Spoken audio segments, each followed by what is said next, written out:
¿Cuáles son las fases en las que se presentan los fluidos de un yacimiento?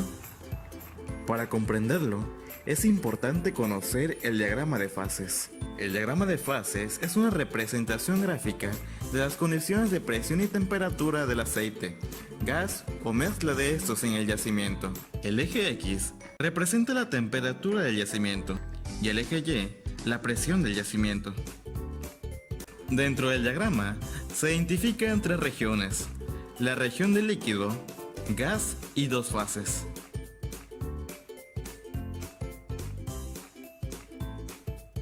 Estas regiones están delimitadas por dos curvas. La curva de burbuja, la cual describe las condiciones de presión y temperatura en las que se forma la primer burbuja de gas en la fase líquida. Y la curva de rocío, la cual describe las condiciones de presión y temperatura en la cual se forma la primera gota de líquido en la fase gaseosa. La curva de burbuja y rocío convergen en el punto crítico, que indica la presión y temperatura crítica para las cuales las dos fases coexisten en equilibrio. El cricondenbar y la cricondenterma, respectivamente, son la presión y temperatura máxima a la cual coexiste la fase líquida y la fase gaseosa. Dentro del envolvente de dos fases tenemos las curvas de calidad, que indican el porcentaje de líquido de la mezcla. Ahora, ¿cómo se interpreta el diagrama de fases? En un yacimiento de aceite, el punto amarillo indica las condiciones iniciales de presión y temperatura.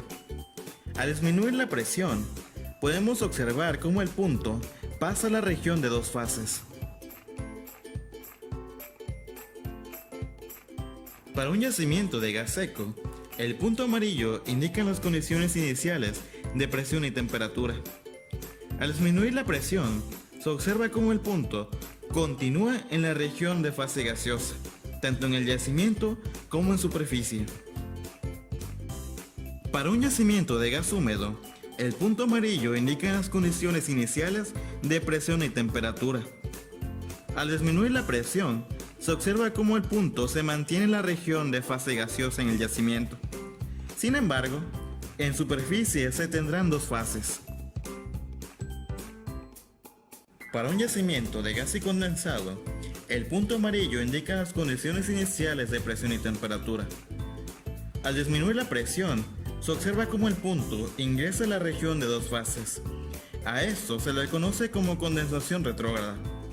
Por lo tanto, tendremos dos fases en yacimiento y en superficie.